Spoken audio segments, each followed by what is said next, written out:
Bills Mafia. On tonight's Air Raid Hour, Dave and I will be looking into the future of the Buffalo Bills offense.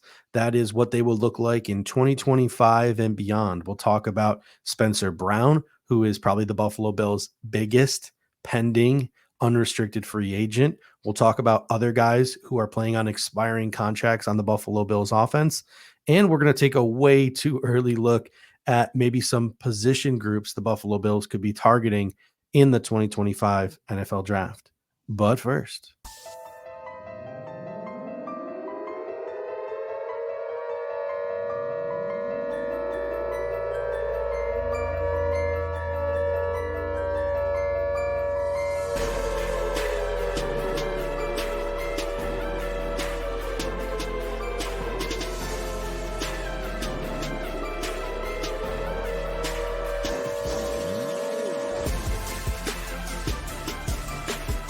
Welcome to the Air Raid Hour, a Cover One Network podcast.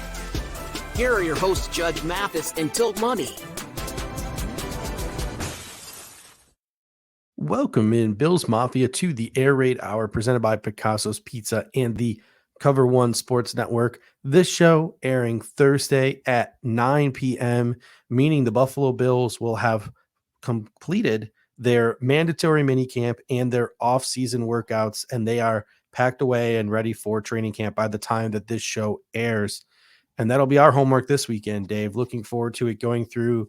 I've already watched them once, but I'm going to go over them again with a fine-tooth comb. Josh Allen's interview, Bobby Babbitt's interview, Joe Brady's interview, Sean McDermott's interview, and his conversations with the press. We're going to go through them with a fine-tooth comb. We're going to come up with a whole bunch of notes and talking points, and then we're going to devote one of our shows next week to breaking down the Buffalo Bills OTAs and their mandatory minicamp. Yeah, I mean, some real football finally happening. It'll be fleeting, but it is still something to talk about, right? We've got technically two new coordinators, right? As the interim tag removed from Joe Brady's name there. So changes on this Buffalo Bills team heading into 2024. The one constant, well, I should say two constants, Sean McDermott and Josh Allen, hopefully will provide that steadying presence. But a lot of changes this Bills team is going through an evolution. So it'll be interesting to see how the guys do at OTAs. Our purpose tonight, our goal tonight is to break down the future of the Buffalo Bills offense beyond 2024. So 2025 and on. And that conversation really is going to start with pending free agent right tackle Spencer Brown. There was not a lot of flash in our conversation last Thursday. Not too many vital players had their contracts expiring on the defensive side of the ball. The biggest one was Rasul Douglas, who's going to be a 30-plus-year-old corner. That changes this week because Spencer Brown is a young, semi-highly drafted player who's looking like a cornerstone piece of this football team, and the Buffalo Bills have a decision to make about whether or not they want to lock him up. What do you think the chances are the Buffalo Bills reach some kind of extension with Spencer Brown, and do you think he's deserving of an extension? Well, I'll answer the last question first. Yes, I do think he's deserving of an extension. I've been fortunate to help work on this player analytics pack for Spencer Brown through Eric and the guys here at Cover One Management, kind of going through and really taking a deep look into Spencer Brown's advanced analytics, his splits on and off the field, his comps against other players from his draft class, and things of that note. And sort of one of the highlights that came out of this was there's only 5 players with this combination of stats since 2021, which was when Spencer Brown came in, or 2022, excuse me. 40 plus games started, 80% plus snaps played, less than 1% sack rate allowed, less than 1% penalty rate, and under 30 years old. Taylor Moton from Carolina, who has a 5-year $85 million deal. Penei Sewell, 4-year, $112 million deal, freshly inked from Detroit, who was a top 10 draft pick. Brian O'Neill, Minnesota Vikings, 5-year, $92.5 million deal. And Tristan Wirfs, who's still on his rookie deal. The only other player besides those 4, Spencer Brown, who's also on his rookie deal. So he is in good company when it comes to some of the advanced metrics. His splits on and off the field when he's on Mhm. the field look much better for the Bills analytically. And I do think he is deserving of an extension. And by the way, if he puts another good season together, that's It's 2 really strong seasons in a row, he is going to cash in. yeah. You heard the dollars I Mhm. just mentioned. He's going to be cashing in somewhere in that 80 to $100 million Yep. range, you would have to think. There were so many contracts. You just mentioned 3 of them, and I went through and I got like 7 in my show notes, and I didn't even list those 7 because there were just so many to sort of pick and choose from. Like, who do you wanna compare Spencer Brown to and the mega deals that they got? And we're not even talking about left tackles here. We're talking about right tackles, like guys who have gotten new deals in the last couple of years. You mentioned a couple, and then there's Jawan Taylor, Mhm. there's Michael Onwenu, there's Braden Smith, there's Terrence Steele, there's Titus Howard, there's Austin Jackson, there's Jonah Williams. So we're going to talk about all those contracts in a moment. I mean, he really has a chance to solidify himself as an upper echelon right tackle in 2024. You mentioned analytically, he's really already up there. This would really be 2 solid years back to back. Yes, analytically, he is great, but there were some struggles early on to be expected from a Mhm. guy who missed his entire final season at Northern Iowa because Northern Iowa didn't play because of COVID. So it took him a little bit while, but the Bills were patient. They let him play through those struggles, and they are reaping the benefits of doing so because he's a very physically imposing right tackle. He's an absolute dog in the run game, and you mentioned he's really coming around as a pass protector. The issues with Spencer Brown, he's had chronic back issues throughout his career.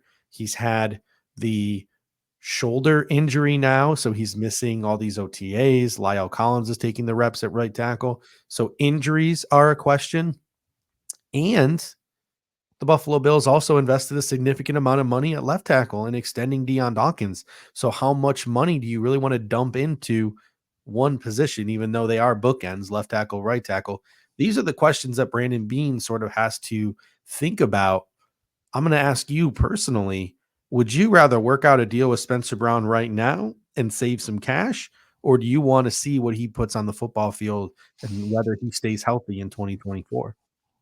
Yeah, so you mean the contracts I mentioned were those big 4 to 5 year contracts, but like you Mhm. mentioned a couple guys who are on, 3-year contracts or 2-year Yeah. contracts, right? And if he's looking if I'm Brandon Bean now, I'm maybe willing to say, "Hey, I'll Spencer Brown, I'll give you a 2, 3-year extension, right? Mhm. And I'll give you, 3 years, 36 million, 3 years, 40 million, with 15 to 20 million guaranteed. Yeah. And that's still getting AAV paid quite nicely and still allows him to kind of potentially get another contract after that. Is he willing to do something like that? Or is he looking to cash in on a 4 to Mhm. 5 year deal and really lock that up? I think if you're Brandon Bean, you have a little bit of leverage here, right? Given the injury history you mentioned, given some of the things that he's had to battle through. If I'm Spencer Brown's camp, I may be thinking, hey, if I can get a 3-year extension off the back end of my rookie deal and get that, 20 odd million guaranteed, maybe even higher, that's pretty good security for me, knowing that I Mhm. could potentially have another issue pop up. And it's a risk for both sides, right? Because Brandon Bean doesn't want to put $40 million into a 3-year extension either if he's gonna be injured, even though he Mhm. knows he plays well, because then you're kinda screwed at that position. So, it's a little bit of a risk reward for both. I would be willing to do a 2 or 3-year extension right now. Yeah, speaking of the 2 or 3-year extensions, right? You're talking 2 guys who recently signed deals. Austin Jackson got 3 years, 36 million from Miami, 13 million guaranteed. That's $12 million AAV. Jonah Williams got 2 years, 30 million from the Cardinals, 21 and a half guaranteed with a 15 million AAV. In my opinion, that's probably a pipe dream if you're Brandon Bean getting a guy like Spencer Brown to accept that type of contract. If you're going 3-year, you're probably now looking at the Michael Onwenu contracts if you're Spencer Brown or the Yep. Titus Howard contract because Mhm. Onwenu got 3 years, 57 million, 36 and a half guaranteed, 19 million AAV, and Titus Howard got 3 years, 56 million, 36 million guaranteed, 18 and a half AAV. So if you're Spencer Brown, you're going to be wanting to probably try to push that $20 million AAV. Yep. Yeah, I mean, I think is he gonna get the 56 3 year? Hmm. That's tough with the injuries. I think you could start ballparking him into that maybe mid 40s, low 40s Yeah. for a 3 year, maybe push like 20 to 25 million guaranteed, which to me is still a very nice deal for Spencer Brown and a pretty decent deal for the Bills. I think you could find some middle ground there. So yeah, I mean, I think he'll land somewhere under those guys Mm. personally, but you never know. You just never know. I think the Braden Smith contract is probably the one that would be the closest to what it'll end up coming out to when Spencer Brown finally does get a deal. Braden Smith was 4 years, 70 mil, 32 million guaranteed, 17 and a half AAV. So Yep. to me, that would probably be the deal. And honestly, I'd give it to him because we're watching the way that this Buffalo Bills offense has evolved. We're watching the tone that this offensive line started to set towards the back half of last year. Yep. And if we really see the offensive line with the bookends of Spencer Brown and Deion Dawkins continue to do what they do in 2024, that's the foundation for your offense. That and Josh Allen, right? And then you can draft skill position players and you can let skill position guys walk because you have those dudes up front and you have the quarterback and everything else around that can sort of rotate and you could bargain bin and do all those various different things at those different position groups because you have your bookends. I think back to that Dallas Cowboys game where the Yep. Bills just ran tackle dart with Deion Dawkins and Spencer Brown, and they were just these two mammoth humans just imposing their will on the Dallas Cowboys. And it was those two guys. It was James Cook. It was the rest of that offensive line that really just won us that football game. Well, I'll tell you what, right? This is going to be a very good experiment year if he doesn't get the contract Mhm. before the season starts, right? Because the Bills will have an ability to see, can this offense work with a bit of a committee, right? Mhm. We don't have the Stephon Diggs, like, so we have this offense by committee. Let's say yes, we have some very good talented players in Samuel and Kincaid. I get that, but like this could be an opportunity for Brandon Beane to say, hey, this offense can still work with guys on rookie contracts, guys that we kind of mid-tier sign in free agency, drafting offensive skill position, and then offensive line is where we make the investment. It's a strategy, right? Other Mhm. teams have done it. It could be interesting, but it's like we've waited so long for the Bills to kind of like figure out this sort of opposite of Deion Dawkins situation for a while. Who was it? Daryl Williams, we thought was going to be the guy. Mhm. And it was like Spencer Brown got thrown into the mix as a rookie. I mean, it's just kind of been a little bit of a unsettled spot for the Bills for a couple of years now. And so to have this guy now, you don't want to let him leave. And I think that's kind of what happened with Dawson Knox, to be honest. And maybe there's a little bit of buyer's remorse there. But I think that if you can get your bookends locked up for with and playing with Mhm. Josh Allen for another 2, 3, 4 years, like you probably want to do that.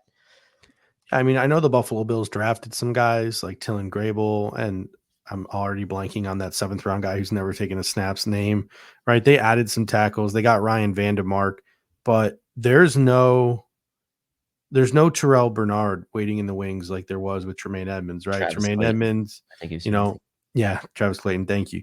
Mhm. There is no Terrell Bernard waiting in the wings, a guy the Buffalo Bills drafted relatively high. Oh, Right. he's the next man up. Like that does not exist here. Yep.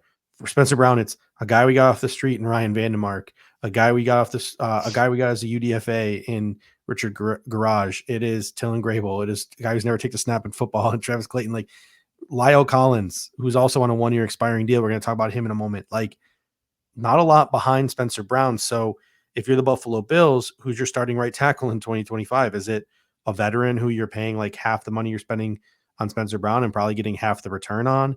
Or are you putting another rookie out there and dealing with the learning curve of a rookie if you decide not to extend Spencer Brown? So I'm on board for extending Spencer Brown right now. If the Buffalo Bills announce it before training camp or in training camp or during the preseason, uh, I will be a very, very happy man because I think the Buffalo Bills should really lock him at least until he's about age 30. And even then, if he can stay healthy, maybe we start having a conversation about Spencer Brown being the heir apparent at left tackle as Deion Dawkins ages out as well. So those are conversations that could be had down the road as well. Yeah, and you hinted on talking about positions of draft need for 2025. To me, this is on my list. Tackle is on my list. Yeah. All right. So before we get into our next couple of talking points here, this show is brought to you by Picasso's Pizza. 4 great locations in Williamsville, West Seneca, Lancaster, and Blaisdell. Buffalo Pizza since 1980. You can order online at picassospizza.net. And if you're an out-of-towner like us, you can even get it mailed to your home. And we can tell you from experience, it is just as good as getting it fresh from the restaurant. Again, that is picassospizza.net. All right, Dave, looking at some other notable free agents for the Buffalo Bills on offense, it's not exactly a murderer's row of players. It is Ty Johnson, it is Marquez Valdez Scantling, it is Mac Hollins, it is Lyle Collins, and it is Will Clapp. Literally every single one of these players is the definition of expendable and the definition of replaceable, because honestly, all of these guys are stopgap pieces in their own right. They are, and I think, like, if you're MVS, right, you're trying to get over that Mhm. stigma of being the guy that goes down the field and can't catch the ball, though he did end the season on a high note, as we know, in the playoffs. So I think he's a guy that's trying to kind of, revive his career a bit, right? There was a lot of high Mhm. hope for him. Look, he first first season he spent in college was at NC State right here in my backyard, and he had those same issues that year, but also made some spectacular plays for the Wolfpack that one season he was here. And so the background on him is he goes back a ways for me, and I kind of have a soft spot for him. But he's a guy that maybe the Bills would be interested in bringing back, knowing that Matt Mhm. Collins is also a UFA. But Matt Collins seems like a guy that the Bills would, like, I don't want to say fall in love with, but he seems like a guy that the Bills Mhm. would be willing to bring back. Whereas, 'Cause like, this past year, they weren't willing to yeah, bring back Trent Sherfield. I could see them being willing to bring back Matt Collins. and it's his special teams ability too, right? Because Matt Collins might be wide receiver 4 this year, but you can Mhm, bring him back next year as wide receiver number 5, right? And he can just be that niche guy who comes in maybe if you need to get after it in the run game, can play all 4 phases of special teams. If a guy gets mhm, hurt, he can fill in for a game or 2. So Matt Collins, I think, is one of those guys who is a key piece to bring back, if he plays well in 2024. Ty Johnson, I think kick returns. Maybe he makes a name for himself returning kicks. He makes himself a nice part of the running back rotation. mhm. But the thing is like if Ty Johnson flashes a lot of upside in 2024, chances are he's probably going to want a bigger role than sitting behind Ray Davis and James Cook. So you have that. Like he might take the same amount of money somewhere else to go be an RB2 or to have a bigger role or compete to be RB1. So those are the issues you get with a guy like Ty Johnson. But to me, Ty Johnson, Matt Collins stick out. And Marquez Valdez Scantling, he's got the one trait that no one else in that wide receiver room really does outside of like Chase Exactly. Claypool, and that's Yep. field stretching. So if Chase Claypool doesn't look good outside of shorts, right? If no one else really steps up over the course of the next season as a field stretcher, the Buffalo Mhm, Bills might feel inclined to bring Marquez Valdez Scantling back. But then again, we have all these draft picks in 2025. Maybe the Buffalo Bills want to go younger. Oh, we want to get a young field stretcher to go with a young Keon Coleman, to go with a young Khalil Shakir, to go with a young Dalton Kincaid. We want to add another youthful guy to that, a youthful field stretcher, so these guys can grow together. So maybe the next sort of iteration of the Buffalo Bills offense is getting the speedy wide receiver through the draft. So there's all of these questions that come up, but those 3 names are the ones that stick out the most because I don't know. I'm a lot lower on Lyle Collins, I think, than other people are. I've read that he's been getting beat off the edge a lot. Again, it's just OTAs playing right tackle. I really wouldn't be shocked if Lyle Collins just doesn't even make the Buffalo Bills roster in 2024.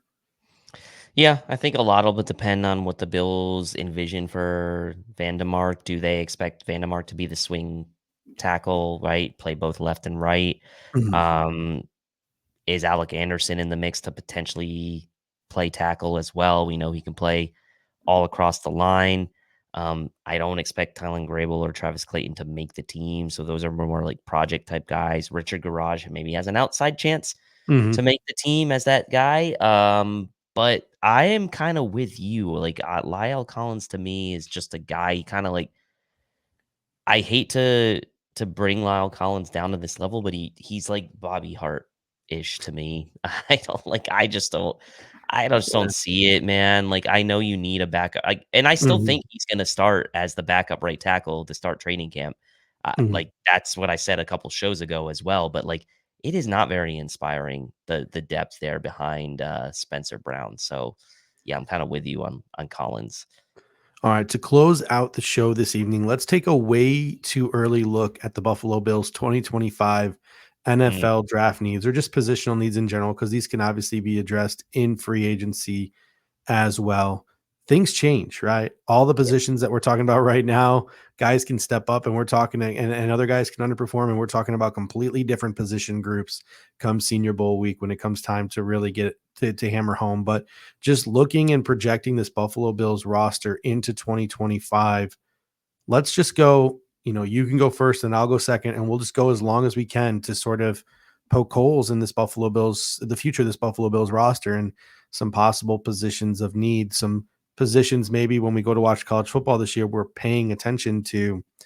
I'll start with you. What's one position you think is a major need that the Buffalo Bills are going to need to address in the 2025 offseason? Well, time continues to be a flat circle here, on the draft needs, and somehow, some way, cornerback finds its way back to Yep. being a draft need for My the number Buffalo one. Bills. My number Rasul one. Douglas not under contract. Benford is there. I Up get after it. 2025. Up after 2025, and then Kyrie Elam is still very much a wild card, and we don't know Mhm. what he's going to be this year. I don't think you can, at this stage in the summer of 2024, bank on him being much more than a CB3 beyond 2024. Mhm. So to me, cornerback becomes a pretty pressing need for the Bills come next year, come 2025. Yeah, I had 3 position groups sort of earmarked as like my 1A, 1B, 1C. Cornerback was my 1A. My 1B is edge rusher. Obviously, we've got Gregory Rousseau. His deal is up after 2025. I feel pretty confident in him. I feel really confident in AJ Epinesa, but after that, you got the expiring contracts of Casey Toohill, Dwayne Smoot. You have an aging Von Miller, and then you have Javon Solomon, who, yes, we all like his upside, but he was a later round pick. And even if Javon Solomon works out, it's Groot, Epinesa, Solomon. You need more from that position group. You need as many bodies, you need as much competition, you need as many guys to to pin their ears back and go after the quarterback as you can get your hands on. It is a pass rush driven league. So I have edge rusher on my list of 2025 Buffalo Bills draft needs. That's a good one. Let's see. Where could I could go a number of directions here next. Let's go with I'm gonna this might surprise some people, but I'm gonna go interior offensive line. Mhm. I mean, maybe I'll just go offensive line in general. Yeah, we can do that. I think offensive line needs a high investment. Whether, let's say, we get Spencer Brown on an extension, maybe that pushes tackle down the need of making it a high draft pick. But if you don't give Spencer Brown an extension, tackle becomes a huge need. Obviously, he's going to be a glaring hole at right tackle if he's not extended. And then on the interior, right? We don't know Van Pran Granger. We want him to maybe be the heir apparent at center, and Mhm. so we can kick McGovern maybe back to left guard. But it certainly sounds like the Bills are set on having McGovern play center. Now things can change, but I don't love the thought of David Edwards necessarily starting this year, although it's looking like that's going to be the case at left guard. But he's gone after this year, and then where are you left? Maybe it's Alec Anderson. I don't know, right? But like interior offensive line Mhm. and offensive line in general beyond 2024 still gives me a little bit of worry. Yeah, my 1A, 1B, 1C was cornerback, edge, right tackle because we don't know Spencer Brown's future. But if they do lock Spencer Brown up, right tackle then comes sort of off that list. You can always Mm, add tackles later in the draft as depth, competition, future projection, like they did with guys like Till and Grable this year. But I had interior offensive line as one of my secondary needs as well because mm. David Edwards is only on a 2-year deal. You don't know what Van Pran Granger is going to give you. There's injuries, etc. You just always want to be adding talent to the offensive line. The Buffalo Bills did so this year with a lot of sort of later round picks. Maybe they up that investment a little bit next year, especially given all the picks that they have. I'm going to go wide receiver with Mm, my next sort of choice here. MVS and Hollins are on expiring deals. Khalil Shakir is up, and you got to pay him after 2025. So that really just leaves Curtis Samuel, Shakir, Keon Coleman. You're going to want to add, I think, some more speed to this group. You're going to want to find, as we mentioned at the top of the show, or the middle of this show, excuse me, you're going to want to find a younger version of MVS, one who preferably will more consistently catch the ball than MVS has in the regular season, those downfield burners. So if you're the Buffalo Bills, draft a wide receiver in the top 4 rounds every single year. Josh Allen mm. is your starting quarterback. Just continue to go back to the drawing board at that position year after year after year. Throw as many darts at the board as you can. Give Josh Allen as many weapons as you can. We've seen other teams have success doing this. The Seahawks draft receivers year after year after year. The Steelers draft receivers year after year after year. If you're the Buffalo Bills, especially with all those picks you have next year, get into that game as well. I'm not even saying you need to use a first or a second round pick on a wide receiver, but you're sitting there in the third round, you're sitting there in the fourth round. Let's add some more receivers to this group, especially maybe given the makeup of the unit that we have right now.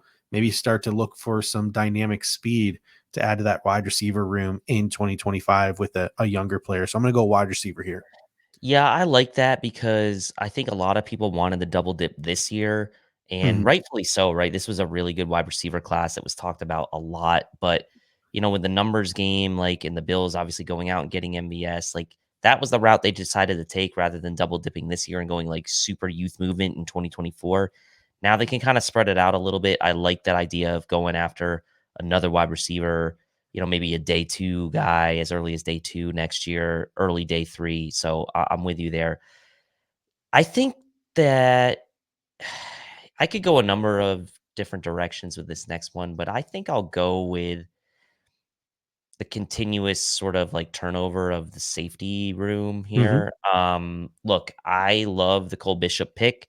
I love the potential of the Bills safety room in 2024, having three guys like Mike Edwards, Cole Bishop, and Taylor Rapp as kind of those three guys that you can kind of rotate between. But Mike Edwards is here on a 1-year deal, right? And we talked Mhm. about it on the defensive expiring contract show. Like the Bills really have like one free safety, true like free safety on the team, I guess I would say, and they have a lot of guys who at least project and have played better in and near the line of scrimmage in Rapp and Cole Bishop in his college career anyway. Now Rapp can do it. I'm not saying he can't, but it would be nice for the Bills to go out and get Mhm. a ball hawking sort of center fielding type safety in the draft to kind of maybe pair with a young Cole Bishop for future years. And then next year you talk about you have a rookie free safety, Cole Bishop going into year two, and Taylor Rapp as your sort of third safety if Mike Edwards Mhm. is gone after the 1-year deal. Yeah, I like that a lot. I had in my notes center fielding free safety, right? Like you're looking for that partner for Cole Bishop into the future, especially with Mike Edwards on that 1-year deal. The last one that I had on my list was one tech defensive tackle. Daquan Mm-hmm. Jones is 32 years old. Yeah, Austin Johnson will be 30 plus, and his deal is only for 1 year, so it's expiring. So one tech defensive tackle. We went out and got a young three tech in Dwayne Carter to love put that. behind Ed Oliver. Now go get a one tech version of Dwayne Carter, as we talked about on last week's show. Go get a young guy in the second, third, fourth round. You could probably go later with a one tech, right? And get that sort of plugger type of guy who does still have a little bit of a pass rush pop and athleticism pop like a Daquan Jones does. Go get someone to put in behind Daquan Jones and really start to establish your future next to Ed Oliver, because Dwayne Carter is more Ed Oliver than he is a running mate of Ed Oliver, at least on early downs. On passing downs, you could probably play the two of them together. Yeah, I would agree with that. I mean, is punter a need? I mean, at some point it's probably is, right? Every But year, time is a flat circle. I mean, otherwise, I think like we got, Daquan Hardy, maybe the backup slot. So I think we got Mhm, that covered. I like the interior defensive line. That makes sense. And like linebacker, I think they're pretty set.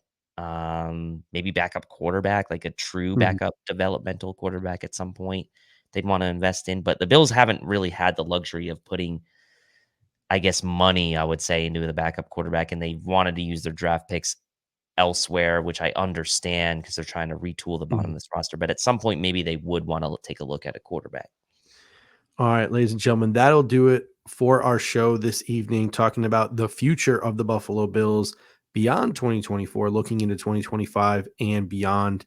As always, the number one way you can support this show is by clicking that share button, copying and pasting the link, sending it to anyone you think might enjoy watching or listening to us here at the Air Raid Hour. Hit that like button, leave us a comment, helps us with the algorithm, helps us get seen in front of more eyeballs. And again, we are at an audio platform as well. So by searching Air Raid Buffalo on any major podcasting network, you can get this show and all of our shows the morning after they are premiered live on YouTube. So we try to make this show as audio friendly as possible as well. So thank you guys as always. And until next time, go Bills.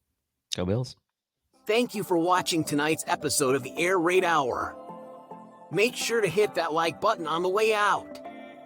If you are catching the show on demand, leave a reply in the comment section and we will respond over the course of the week.